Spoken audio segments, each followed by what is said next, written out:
On last week's episode of Chapo Trap House, our heroes learned that mixing rocketry with romance is a recipe for ruination. Can the Capone boys get to the bottom of this cosmological caper in time to abort Enoch Musk's torpedo of terror? Or will they suffer the slings and arrows of the mad magnate's outrageous fortune? Find out on this week's thrilling conclusion to Musks of Malarathatep.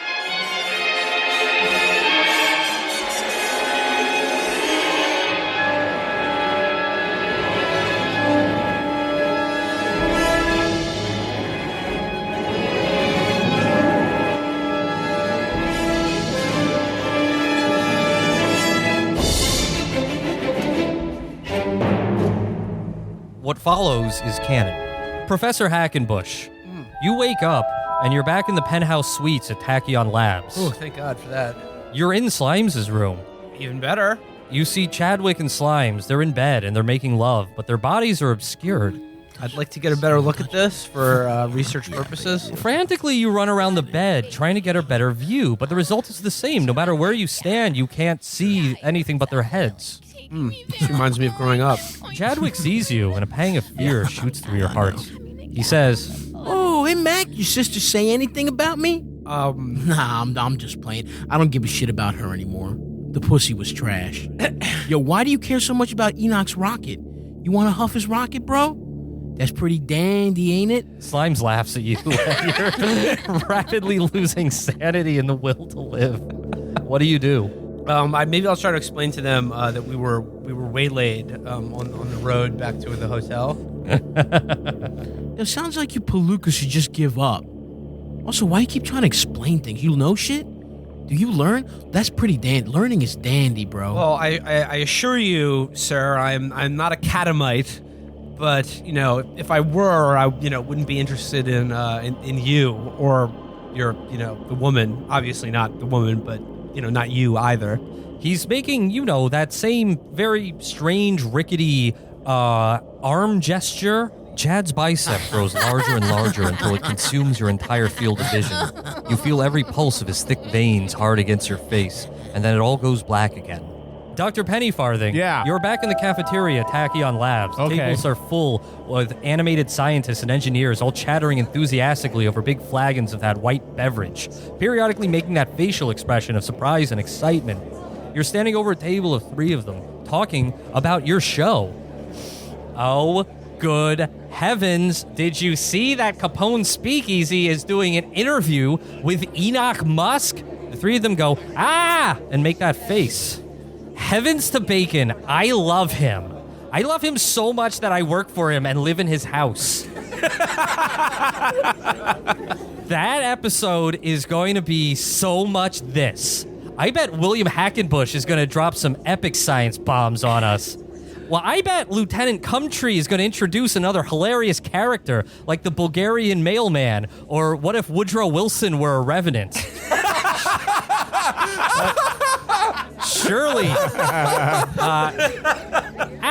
Surely the only thing that won't be epic will be Dr. Pennyfarthing, who's categorically the worst member of this radio show. I bet Dr. Pennyfarthing will deliver yet another one of his boneheaded tirades about the need for a mass working class movement to replace the genitals of humans with those of livestock. Well, I can't say that I'm not perturbed by this insouciant prattle. My hand, I must admit, strays towards the pommel of my sword cane.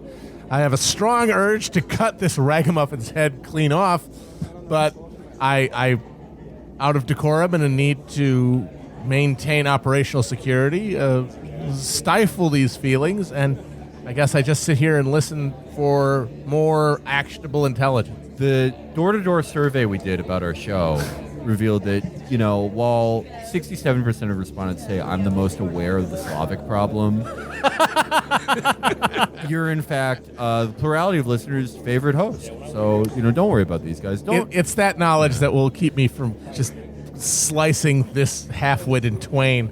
Yeah, don't read the pamphlet that our fans hand out. Matt, the next thing you hear... Not good, dude. The third Toxic one... community. The third one says, perhaps Dr. Pennyfarthing will find himself in another hullabaloo akin to the time he posed for an autochrome at Fatty Arbuckle's house.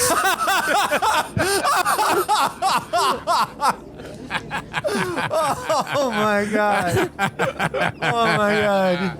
Matt, a server walks by holding a shiny silver platter. You glance into it, and the reflection that peers back is not your own, but that of one of these men, one of these scientists with an unkempt beard and a jaw so slack it hangs several inches beneath the top of your mouth. Felix. What's up? You're on a brilliant green field. In the distance, you see tiny cities, mesas, a swamp, a desert. Water surrounds this land. You're on an island. You're playing hoop and stick. You're doing an extremely good job, moving the stick in a circle with expert precision. But your teammates are floundering. One of them is merely doing an erratic dance like a Quaker might do.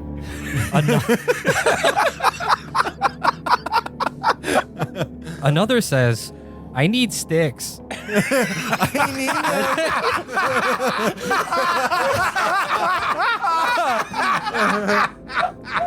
Then they all say, then they all say, I need stick. Do you have sticks? Can I get a stick? Seemingly out of nowhere, flaming hoops soar through the air. When they make contact with your teammates, they explode like sticks of dynamite. You look all around you, but you can't see your antagonist or antagonists. You can only hear the hoops whooshing through the air. Make a dodge roll. That is a 2. Really? 002? Yeah. All right. I'm a fucking god, dude. You dodge a hoop about to decapitate you. You look up, and on the high ground is that burly man from earlier, that Chadwick from the factory. He's pushing 5 flaming hoops at once. Mac, how come you keep losing to these kids? Yeah, first of all, I don't really have the best peripherals. I actually have a job that demands me to wake up early, and often I'm less well rested than these children I'm playing against. And also, actually, kids have better reflexes, so it's actually amazing I won as many games as I have. And also, fuck you, if I had longer fingers, I would be able to maneuver the stick better and the hoop. And also, it's fucking RNG, it's luck. Yo, self-pity, that's the cat's pajamas. Why don't you give it up? Why don't you give up and go back to New York where you belong? All right, he's hit the rage button. I'm about to rage on my stick and hoop stream. Have a heated stick and hoop moment. I'm gonna call a good Protestant a papist. You know why everyone thinks we have a toxic culture? You can do one thing. What do you do? All right, I want to argue with Chad. Okay, what do you say? Oh yeah, how many fucking games have you won, dude? He cackles at you and then sends all 5 hoops towards you. I'll say one thing you can do is make a dodge roll, but I require a hard success, which is to roll half your dodge or lower. Got to get under 15. Let's go. All right, no, I didn't technically get a hard success. This is 27. Roll better, but I do want to point out that Chad, that's not an argument. So laugh at me and throw that fucking flaming bullshit at me. Oh, and you have explosives, dude. Wow, you're really fucking skilled, man. You're so good at the game, Chad. You dodge the first 4 hoops, but you turn your head in the last second. The first one crashes into your face. Everyone, make a sanity roll, please. All right. Well, I failed. Oh, thank God I passed. Oh dear, I failed as well. Yeah. Matt, Felix lose 1 sanity. Man, are y'all Donkey Kong? For your 'Cause you're unnerving bananas. dreams. Matt and Will lose 2 sanity. 20. No, I'm down to 17. 17. Teetering on the edge of insanity. Yeah. All right. Damn, I think my friend got BPD. Fuck. The 3 of you awaken. You have massive headaches, and that bumpy ride isn't helping. Your arms and legs are bound. You're on some sort of truck bed. It's the crack of dawn. You see the morning sun piercing through the tops of gigantic redwood trees.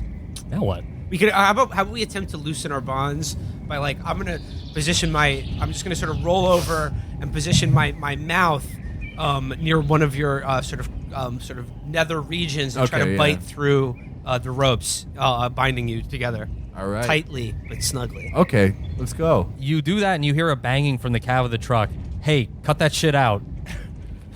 Why don't you mind your fucking business? What happens in a open truck bed is none of your business. Here's what happens. At the very least, even though you're tightly bound, you can still kind of sit up in the truck and see your surroundings.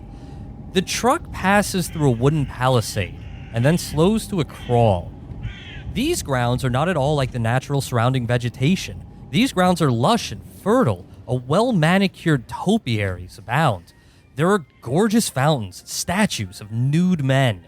warriors, emperors, gods in the classical style. Peacocks roam around. In the distance, you see men like the ones who assailed you, all clad in black with black berets doing jumping jacks.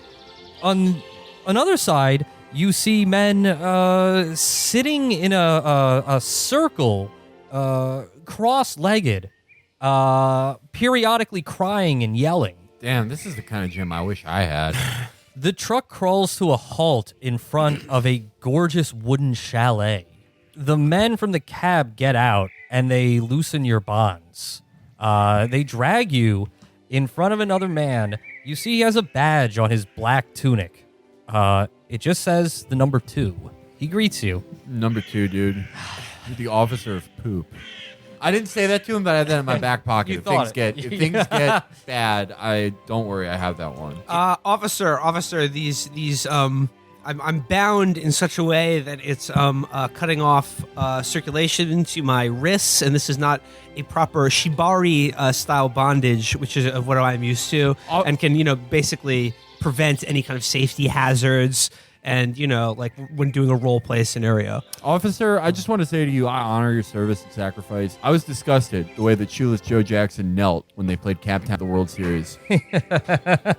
Ignoring what you say, he bows ever so slightly and says, Capone boys, it is a pleasure to have you here in the walled garden.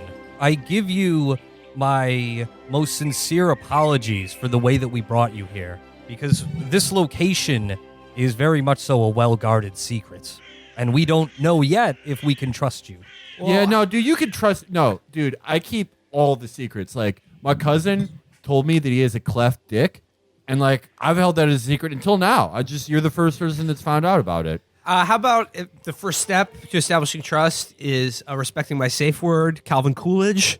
My safe words are Calvin Coolidge. I'm saying Calvin Coolidge right now, and I'd really like to, untie these bonds, sister.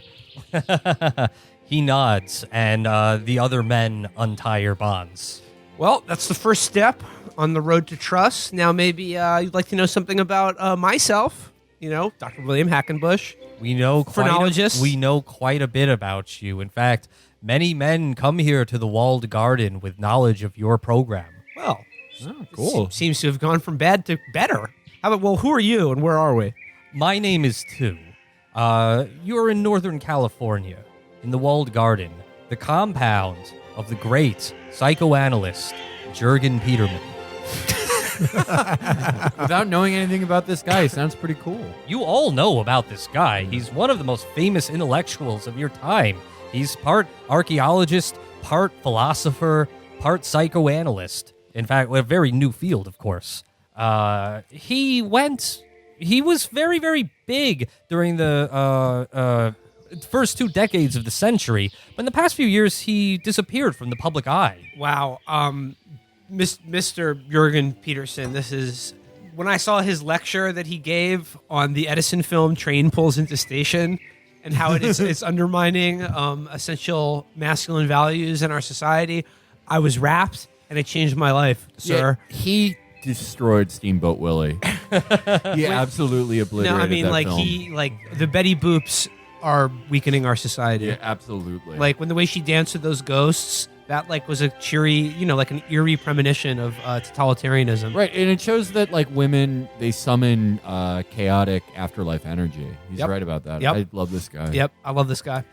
You are familiar that Peterman went underground or disappeared from the public eye around the time of the La Voyage dans la Lune prequel that introduced female characters into that canon. I don't blame him. This is a beautiful walled garden, and I'd like to hear what Mr. Peterman, why he's brought us here. Tu says the following: Our agents have been observing you in San Francisco. We know that you have access to Enoch Musk and Tachyon Laboratories. You are the only ones that we think can help put a stop to this rocket. Why do you want to stop it? Yeah. I'd like to watch it just go into space. Yeah, you're not rooting for him? Peterman can explain more. Maybe he should do that. Tu leads you inside the chalet. It's gorgeous and massive. The walls are cluttered with strange and eclectic art, Soviet posters, Mandarin scrolls, African masks, things of this nature. You notice two things. One, there are many men wearing black tunics and black berets, cleaning, constantly cleaning. And two, they're all men. There is nary a woman to be seen. Even the peacocks are male. You are led up a grand staircase to a set of double doors guarded by two men. You see from their badges number 7 and 9. They nod and open the doors. Inside is a large bedroom. An old and sickly man sits in the bed. He is surrounded by uneaten plates of meat, thick steaks barely touched, an entire suckling pig with just one bite taken out of it. With a limp hand, he beckons you to come close. I think we should approach him, Dr. Peterman. This is a fellow Dr. William Hackenbush, also a prisoner of academia, if you will, in the rather unfashionable field of phrenology, which continues to be assailed by the illogical and unscientific. And as such, as a phrenologist, I have watched your work from afar with great esteem and respect, and it is an honor to meet you, sir. You're Dr. Hackenbush, Professor Hackenbush. Your obsequiousness does you no favors. But I thank you nonetheless. Capone boys, there's not much time left. Listen closely, sport. Learn the truth, all right? You ready there? Ready. Lay it on me. Ready. When I was a younger man, just beginning my academic career, I by chance ingested a substance from the chemistry department. It put me to sleep for a long time. I awoke in a land that I call the Void. It's a land not unlike our land, beyond our land. A place with no time, no physics. For many years, I've wandered this land in my dreams. There I studied at the feet of the greatest teachers in the universe. There I recoiled in horror at the most grotesque monstrosities. So we have teachers, and we have monsters. What do we have there? Sounds like the modern university, am I right? He turns to Matt and Felix. What do we got? It's fucking not good, dude. I can tell you that. Miss me with it is what I say. That's Miss me right. with it. That's right. We have chaos. Okay? Now what's the That's what I was opposite? saying. Now what's the opposite of chaos? Non-chaos. A made bed. Okay. Anti-chaos. A Okay. clean room. A Okay. tall glass of milk to drink when you wake up. Okay, that's right. It's the patriarchal world of light. That's the opposite of That's what I chaos. was saying. Yeah, Absolutely, yeah. absolutely. Totally, dude. Our Yeah. reality. My sister was actually allergic to light, so she would only ever be in the dark. Wow, that's Our crazy. reality is the world of light. But that reality, that other void reality, is mapped onto ours, hidden by a gossamer curtain, never truly apart from ours. It's only through maintaining the world of light, by cultivating our walled garden, that we can keep the chaos of the void at bay, okay? No, All right? Professor, I've cut all chaotic people out of my life. Like after I just went to rehab, sir, I'm sober. Next to the realm that we live in, there's a realm where the rules of physics, math, logic, and reason don't apply. Are you talking about a different dark universe or the humanities department of a major university? Boom. Dude, fucking get their ass. Dude, let's go. I should note here that he looks very sickly on the edge of death. Professor, are you like dying? My mental travels have taken their toll on my corporeal frame, but my end has been accelerated. I've been poisoned. By whom, Doctor? I can only suspect the forces of chaos. Our scientists determined apple cider was slipped into my gravy.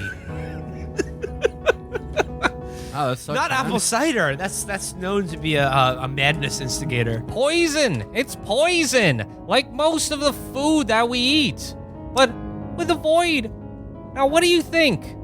In the law of opposites, secures our world from chaos.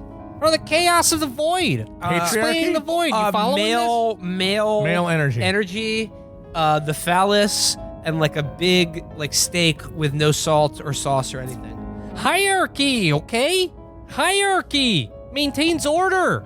The Egyptians knew this. That's why they gifted us the pyramid, okay? In our time, The lowly Swede toils in the fields, so the noble congressman may be well fed. The wife darns socks, so the father's feet may be clad, okay? That's the order of things, is the hierarchy. And the forces in the void, you know what they want to do? They want to upend this hierarchy, okay? That's what we got. They want to tear a rift into our world and bring chaos into the world. That's elementary, okay? What Dr. Peterman is describing sounds a lot like what I witnessed at Eon Flux's headquarters, or Enoch Musk's headquarters, when his girlfriend Slimes was rutting with the Chadwick beast, who, again, insulted me deeply.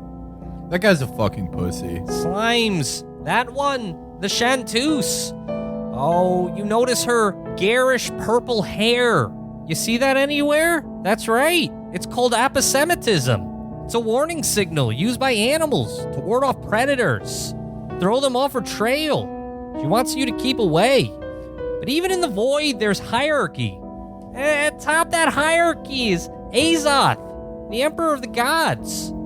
His plenipotentiary is a figure I've met many times in the void. I've done battle with him, okay? A creature known as Nayar. And now you have met Nayar as well. What? Wait, First of all, Professor, that's not your word. I don't think I've met any Nayars. Oh, recently. Really? All right, sit down. Buckle up, why don't you? All right? When hierarchies break down in human societies, a figure inevitably appears, okay? Figure who preys on the weakness of men and the lack of order. I've identified 3 such figures in my studies. In the 3rd millennium before Christ, there emerged a leader in the Nile Valley known as Nephrin Ka, the Black Pharaoh. Okay, he tormented the Egyptians with dark magic before he was put away by an alliance of Mesopotamians led by the great hero Gilgamesh. Peterman gestures towards a hieroglyphic frieze in his bedroom. You observe it, you look at it closely. The first panel shows a burly man making that gesture that one arm is raised and the other arm is downturned. Behind him are 5 females. In the second row of that frieze are 5 males who are making walking with a long stride, looking downward. There's only 1 female in that frieze. This is all striking a deep resonance with me, both as an academic and someone who is exposed to slimes and the Chadwick creature that we saw at Tachyon Labs. This Chadwick character is in fact some sort of embodiment of ancient mystical lore, as what we're seeing here in these hieroglyphs. Oh, good guess, Bucko. Well done. You get a gold star there. You happy about that? You get a trophy. Yes, all right. I you put that one together, huh? I am happy. If you follow my writings, my treatises, you know that figures emerge in every society. The same figure. In the 12th century, the Mongols became weak after permitting women to ride horses and abandoning their wrestling